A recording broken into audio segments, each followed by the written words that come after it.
이 험한 세상에 주의 십자가가 중심이 되게 하옵소서. 이 험한 세상에 주의 말씀이 우리의 중심이 되게 하옵소서. 우리 모두의 고백인 줄로 믿습니다. 다시 한번 찬양대를 향해서 큰 박수로 한번 격려하겠습니다. 앞뒤 좌우에 계신 분들과 인사하실 때에 진정한 예배자가 됩시다. 이렇게 인사하시겠습니다.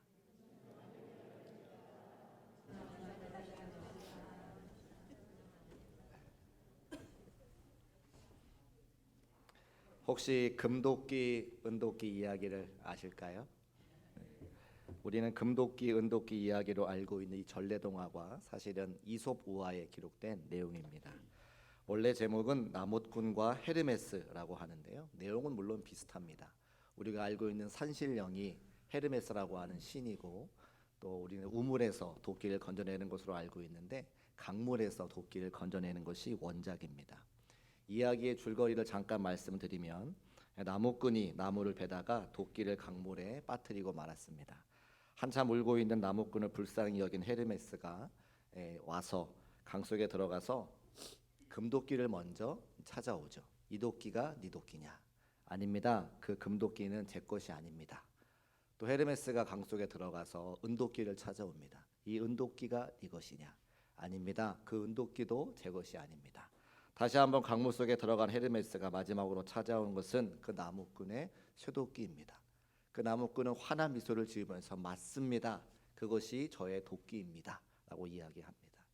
정직한 그 나무꾼을 보고 감사히 여긴, 귀히 여긴 헤르메스가 금도끼도 은도끼도 그의 쇠도끼도 주었습니다. 이 이야기를 자신의 친한 친구인 또 다른 나무꾼에게 이야기를 전해 주었을 때에 사촌이 땅을 사면 배가 아픈 것처럼 금도끼, 은도끼를 갖고 싶었던 그의 친구는 자신이 스스로 자신의 쇠도끼를 강물 속에 던져버리죠. 역시나 헤르메스가 찾아와서 이 금도끼가 네 도끼냐? 무릎을 탁 치며 맞습니다. 그 금도끼가 제 도끼입니다. 이렇게 이야기를 합니다. 욕심이 많은 그 나무꾼의 친구를 괘씸히 여긴 헤르메스가 쇠도끼도 찾아두지 않고 도망가 버렸다고 하는 내용이 이 이야기의 원작입니다. 제가 왜 오늘 이 금도끼, 은도끼 이야기를 말씀을 드리는가?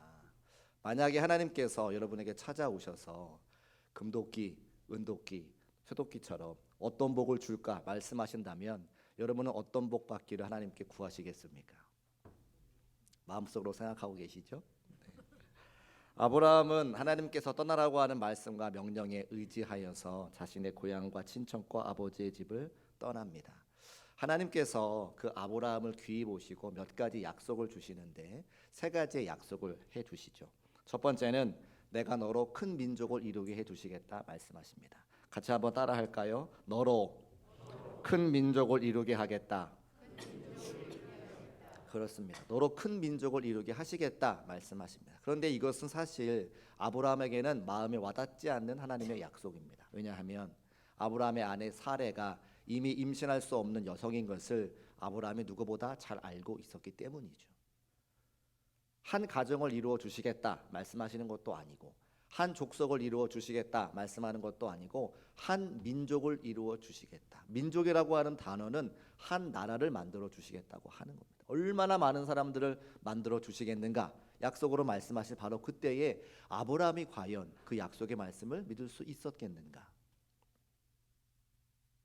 여러분은 어떠시겠습니까? 우리가 상상도 할 수 없는, 우리가 감히 생각도 할 수 없는 그 큰 약속의 말씀을 우리에게 주실 때 우리는 그것을 아멘하며 받을 수 있는가, 믿을 수 있는가, 신뢰할 수 있는가? 두 번째 약속은 내게 복을 주겠다 말씀하십니다. 같이 한번 따라하겠습니다. 너에게 복을 주겠다. 하나님께서 두 번째 아브라함에게 하신 약속은 너에게 복을 주겠다 말씀하십니다. 우리가 이 땅을 살아가면서 내게 복 주시는 하나님을 믿는다면 우리의 삶의 자리가 완전히 바뀝니다. 왜 그런가? 세상은 우리에게 복을 주겠다고 이야기하지만 그 복에 대해서 보장하지는 않습니다. 많은 사람들이 복을 얻기를 원해서 인생길을 살아가지만 수많은 경쟁과 수많은 사람들과의 싸움을 통해서 그 복을 얻는 것이지 세상에 우리에게 거저 복을 주는 경우는 한 번도 없습니다. 그래서 복을 얻기 위해서 모든 사람들이 힘쓰고 애쓰고 경쟁해서 얻어야 그 복을 가지고 이 땅 가운데 삶을 누릴 수가 있는 것이죠. 그런데 하나님께서는 아브라함에게 말씀하시듯 우리 모두에게 복을 주겠다 말씀하십니다. 왜 그렇습니까? 하나님은 복의 근원이시기 때문입니다. 우리가 찬송가 28장에 복의 근원 강림하사 찬송하게 하소서. 복을 누가 주시는 거라고요? 하나님께서 복을 주시기 때문에 우리가 그 하나님을 믿고 신뢰하면 세상에서 복을 얻기 위해서 힘쓰고 애쓰는 것이 아니라 하나님께서 허락하시고 예배하신 그 복을 받아 이 땅 가운데 누리는 삶이라고 하는 거예요. 다시 한번 기억하시기를 주의 이름으로 부탁합니다. 복은 우리가 얻는 것이 아니라 하나님께서 주시는 겁니다. 믿으십니까? 이 고백이 분명하여서 우리에게 복 주시는 그분을 신뢰할 수 있는 우리 모두가 되시기를 주의 이름으로 축복합니다. 세 번째 약속은 너의 이름을 창대하게 하겠다 말씀해 주시죠. 같이 한번 따라하겠습니다. 이름을 창대하게 하리라. 그렇습니다. 이름 또한 우리가 복을 얻는 것처럼 우리의 이름이 나타나기를 바라고 원하는 것이죠. 그런데 세상에 우리의 이름을 드러나게 합니까? 절대 그렇지 않습니다. 이름 또한 하나님께서 드러나게 하시고 나타나게 하셔야 우리의 이름이 드러난다고 하는 것이죠. 제가 어렸을 때 신앙생활했던 교회는 100년이 훨씬 넘은 역사와 전통을 자랑하는 교회입니다. 교회마다 어떤 역사의 때가 되면 그 역사를 기록한 역사 자료를 만들게 되는데 100주년이 되었을 때에 그 역사 책을 한번 발간한 적이 있습니다. 모든 성도님에게 나눠 드렸거든요. 저희 집에도 그 교회 100주년 역사 책이 이제 선물로 오게 되었습니다. 굉장히 두꺼운 책입니다. 그런데 책을 받아들고서 가장 먼저 하는 게 뭐였는가? 그 두꺼운 책 자료에 내 이름이나 내 사진이 어디에 기록되어 있는가를 먼저 찾더라는 거예요. 당시에 제가 고등학생이었는데 저도 그 두꺼운 책을 한 장 한 장 넘기면서 내 이름이 그곳에 기록되어 있는지 없는지, 내 사진이 어디에 있는지 없는지를 확인하게 된다고 하는 거죠. 여러분은 어떠십니까? 우리 중국교회도 앞으로 60년 때가 되면 기록을 남기려고 준비하는 것 같은데 그때에 아마 여러분도 그 역사책을 받으시면 그곳에 여러분의 이름과 사진이 있는지를 제일 먼저 확인하실 겁니다. 왜 그렇습니까? 나도 우리 교회 역사의 한 페이지를 장식하고 싶은 마음이 있기 때문입니다. 그게 바로 이름이 드러나기를 원하는 거죠. 우리 모두는 이름이 드러나기를 원하지만 하나님께서는 하나님께 헌신하고 수고하고 예배드리는 사람들의 이름을 기억하시는 것이지 세상의 수많은 사람들을 다 기억하지 않는다고 하는 겁니다. 사랑하는 중국교회 성도 여러분, 여러분의 이름이 하늘나라 생명책에 기록되어지고 우리 중국교회 60년 사에도 기록될 수 있기를 주님의 이름으로 축복합니다. 내가 헌신할 때에, 내가 예배할 때에, 내가 하나님과 동행할 때 그 이름이 기록되어져 있는 거예요. 성경에 보니까 창세기 11장 4절 말씀에 자기의 이름을 나타내려고 했던 사람들이 나옵니다. 바벨탑을 세우고 자신의 이름을 나타내기 원했던 그 사람들을 하나님께서 지면에 흩으신 사실을 우리가 알고 있는 거죠. 이름도 우리 마음대로 내는 것이 아니라 하나님께서 이름을 낼 수 있도록 역사하셔야 그 이름을 낼 수 있는데 아브라함의 이름을 창대하게 하시겠다고 하는 그 약속의 말씀을 하나님께서 허락하셨다는 겁니다. 우리가 익히 지난 몇 번의 예배를 통해서 아브라함의 삶을 보았듯이 아브라함에게 주신 그 약속의 말씀을 붙잡고 아브라함이 자신의 고향과 친척과 아버지의 집을 떠나게 됩니다. 그 말씀이 4절에 기록되어져 있는데 우리 4절 말씀을 화면에 올려주시고 같이 한번 읽어보겠습니다. 시작. 이에 아브라함이 여호와의 말씀을 따라갔고 롯도 그와 함께 갔으며 아브라함이 하란을 떠날 때에 75세였더라. 아멘. 우리는 성경 구절을 읽으면서 아브라함의 순종이 쉬웠을 거라고 생각하지만 성경이 우리에게 말하는 것은 아브라함의 순종이 결코 쉽지 않았다고 하는 것이죠. 어떻게 알 수 있느냐? 그의 나이가 75세였다고 하는 것을 통해서 알 수가 있습니다. 여기에도 7학년이 되신 많은 성도님들이 계신데 7학년이 되면 인생의 많은 것들을 경험하기 때문에 새로운 것들을 받아들이기가 참 어렵습니다. 고향과 친척과 아버지의 집을 떠나라 말씀하신 하나님의 말씀에 순종하는 것은 결코 쉽지 않았다고 하는 것이죠. 또 5절 말씀 보니까 그가 지금까지 하란 땅에서 얻었던 것, 그가 지금까지 일구었던 것이 기록되어져 있다는 거예요. 그 모든 것들을 함께 가지고 떠나는 것이 결코 쉽지 않았다고 하는 것이죠. 노란색 글씨로 되어 있는 부분들을 함께 읽어보겠습니다. 시작. 아브라함이 그의 아내 사레와 조카 롯과 하란에서 모은 모든 소유와 얻은 사람들을 이끌고. 아멘.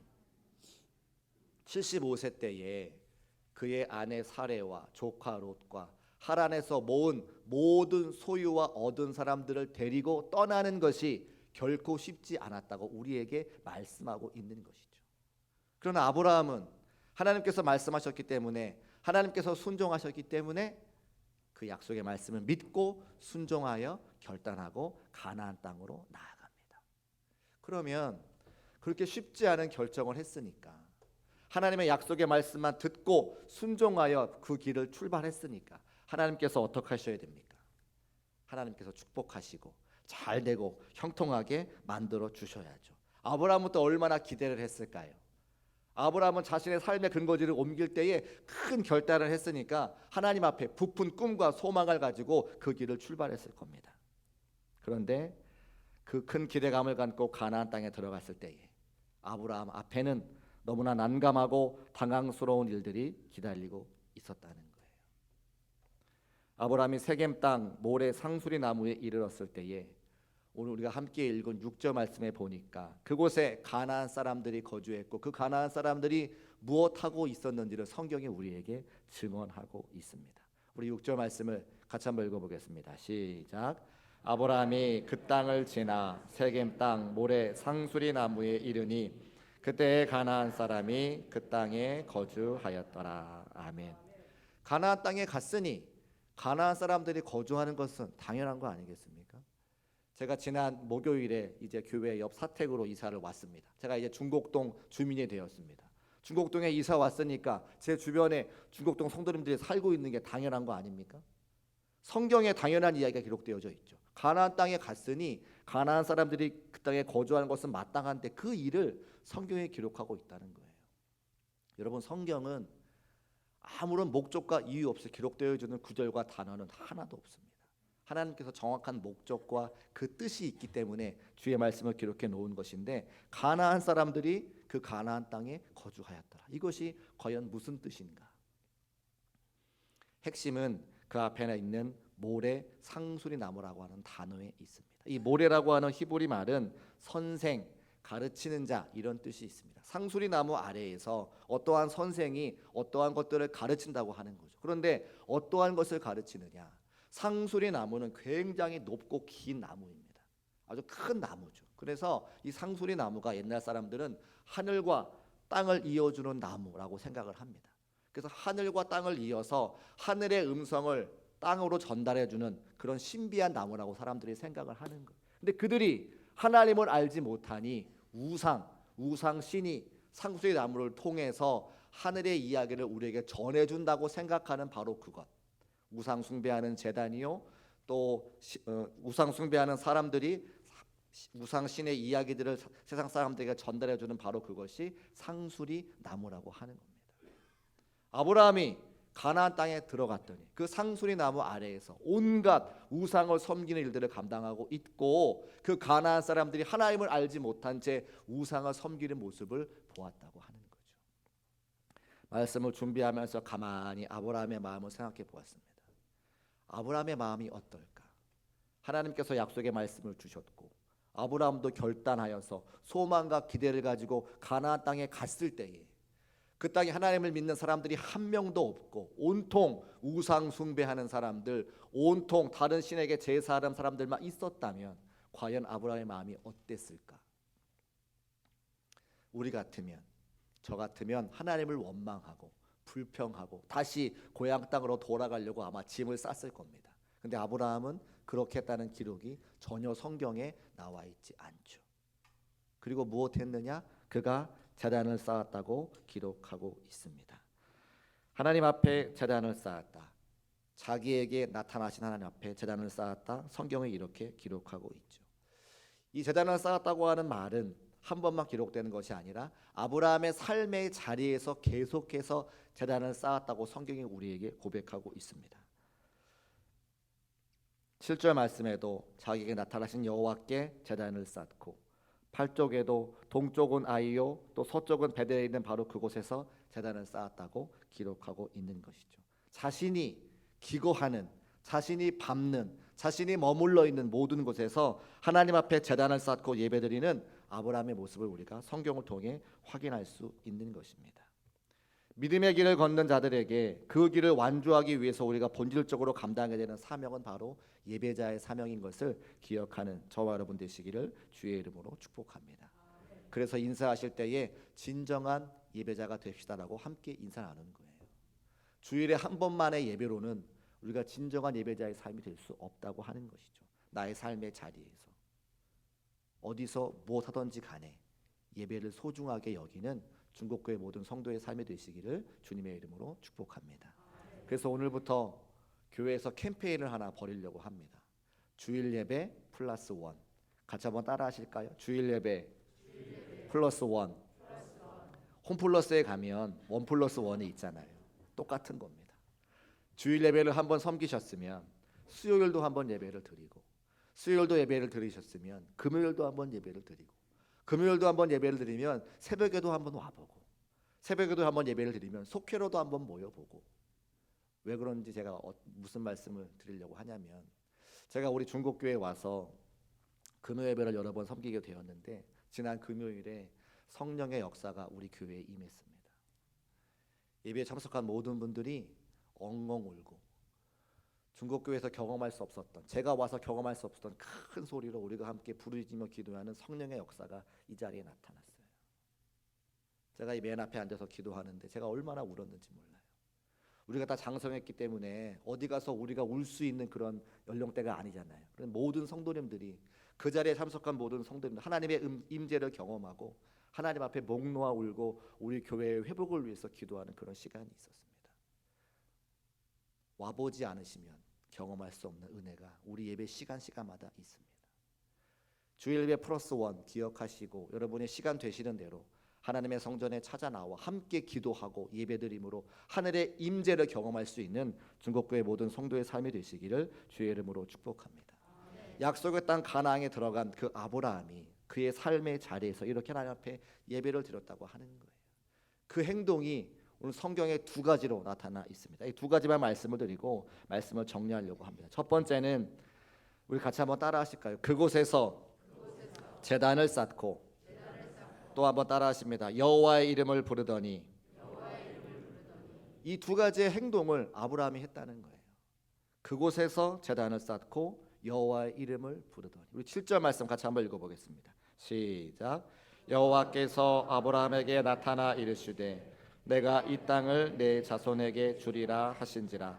자기에게 나타나신 여호와께 그가 그곳에서 제단을 쌓고. 아멘. 제단을 쌓았다고 하는 의미는 예배를 드렸다고 하는 의미죠. 이 제단을 쌓았다고 하는 의미는 두 가지의 의미가 포함되어져 있습니다. 첫 번째는 하나님을 신뢰했다고 하는 표현이죠. 아브라함이 제단을 언제 쌓았습니까? 여호와께서 아브라함에게 나타나셔서 내가 이 땅을 너의 자손에게 주리라 말씀하신 그때에 하나님을 신뢰하고 제단을 쌓았다는 거예요.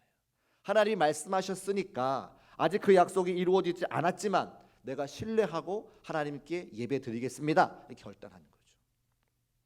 사실은 여기 앉아 계신 우리 모두가 우리가 하나님을 신뢰하기 때문에 이 자리에 나와서 예배드리는 겁니다. 제가 중곡동에 와 보니까 이 뒤에 있는 아차산이 굉장히 유명한 산이더라고요. 토요일에 얼마나 많은 분들이 산에 가시겠다고 쭉 올라가시는지 제가 몰랐는데 이제 알게 됐습니다. 아마 주일 이 시간에도 많은 사람들이 등산 가방을 메고 아차산으로 올라가실 겁니다. 또 들의 산에 핀 벚꽃 보러 많이 구경들 다니실 겁니다. 그런데 우리는 그렇게 하지 아니하고 지금 이 자리에서 예배드리고 있는 것이죠. 그게 바로 우리의 믿음과 신앙의 고백인데, 그렇게 믿음과 신앙의 고백할 수 있는 이유가 무엇입니까? 하나님을 신뢰하기 때문입니다. 아브라함과 함께 하신 하나님, 아브라함에게 복을 주신 그 하나님, 우리가 그분을 신뢰하시기 때문에 이 드리는 예배가 세상에서 가장 소중한 것이고 우리의 삶의 우선이라고 하는 믿음의 고백을 우리가 지금 드리고 있는 거죠.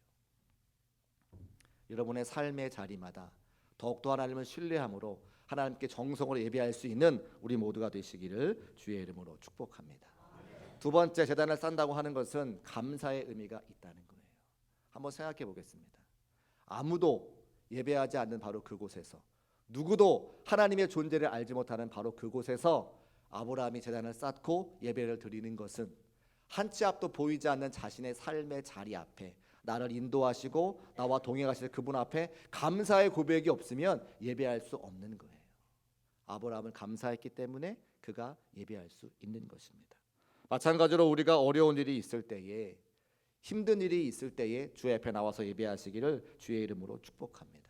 죽을 만큼 힘든 자리에 있다라면 그 자리에 머물러 있는 것이 아니라 소망과 은혜가 있는 예배의 자리에 오셔서 하나님 만나고 모든 문제가 해결받으시는 저와 여러분 되시기를 주님의 이름으로 축복합니다. 문제가 왜 문제인 줄 아세요? 문제를 해결할 수 없는 힘이 우리에게 없기 때문에 그게 문제인 거죠. 문제를 해결할 수 있으면 그게 문제가 아닌 거잖아요. 삶의 자리마다 해결할 수 없는 많은 어려움과 문제가 있지만 그 문제를 내가 해결하는 것이 아니라 하나님께서 그 문제를 해결해 달라고 맡겨드리고 기도하다가 하나님의 음성을 듣는, 하나님의 응답을 경험하는 우리 모두가 되시기를 주의 이름으로 축복합니다. 제단을 쌓는 것은 하나님을 신뢰하고 하나님께 감사한다고 하는 표현이 있어요. 두 번째로 아브라함이 약속의 땅에 와서 또 한 가지 한 일이 있는데 바로 여호와의 이름을 불렀다라고 기록하고 있습니다. 우리 8절 말씀 같이 한번 읽어보겠습니다. 시작. 거기서 베델 동쪽 산으로 옮겨 장막을 치니 서쪽은 베델이요 동쪽은 아이라.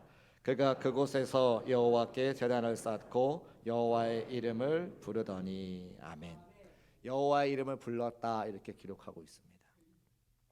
제가 지하철을 타고 어디를 가고 있는데 제 옆자리가 한 사람이 앉기에는 조금 넓고 두 사람이 앉기에는 조금 비좁은 그런 자리가 하나 났습니다. 정거장에 이렇게 천천히 지하철에 들어가면서 섰어요. 그 지하철 문 앞에 누가 서 있는지가 보이잖아요, 보통은. 근데 몇 명의 아주머님들이 거기 서 계셨습니다. 한 세 분이나 네 분쯤 됐을 거예요. 근데 지하철 문이 딱 열리니까 서 계시는 우리 아주머니들이 가방을 휙 던지시는 거예요. 왜 웃으세요? 그런 경험들 있으신 거예요? 제 옆자리에 가방이 툭 떨어졌습니다. 문이 열리자마자 막 달려오셔서 거기에 앉으시고 그 밖에 있는 분들을 부르는 거예요. 권사님 빨리 오세요. 여기 자리 났어요. 좀 창피했습니다. 근데 앉아 계신 분이 권사님을 부르는 순간 지하철에 있는 모든 사람들이 저분들이 교회를 다니시는 분들이구나 다 알게 되었죠. 아브라함이 여호와의 이름을 불렀다 이렇게 이야기합니다. 상수리 나무 아래에서 우상 숭배가 가득한 그 가나안 땅에서 하나님의 존재를 아무도 알지 못하는 예수 믿는 사람이라고는 아브라함과 그의 가족들밖에 없는 바로 그때에 하나님의 이름을 불렀다, 여호와의 이름을 불렀다 이야기합니다. 그것은 그냥 하나님 앞에 하나님 부른 게 아니라 그의 신앙 고백이요 그의 선포인 것이죠. 하나님이 살아계셔. 이 땅의 주인은 하나님이시야. 내가 믿는 하나님 오늘도 살아계셔서 나와 함께하고 계셔 라고 하는 믿음의 고백이라고 하는 거예요.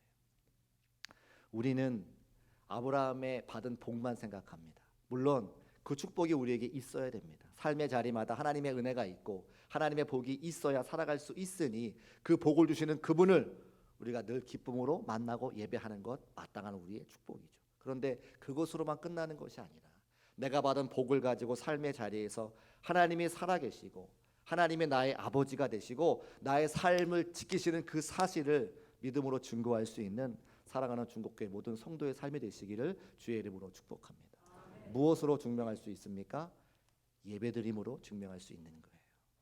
아차산에 가지 않고 벚꽃놀이 가지 않고 예배의 시간 예배 자리에 참석하여 하나님의 은혜를 간구하며 기도하는 우리 모두 그 모습이 바로 하나님이 살아계심을 증거하는 삶의 모습이라고 하는 거예요. 주일 예배 +1 캠페인 기억하시고 삶의 자리마다 더욱더 주님을 노래하며 예배할 수 있는 사랑하는 중국교회 모든 성도의 삶이 되시기를 주님의 이름으로 축복합니다. 그런 마음 가지고 작곡을 한 찬송이 하나 있더라고요. 아무도 예배하지 않는 우리 함께 이 찬양하시고 말씀을 기억하시고 결단하며 우리 기도하겠습니다.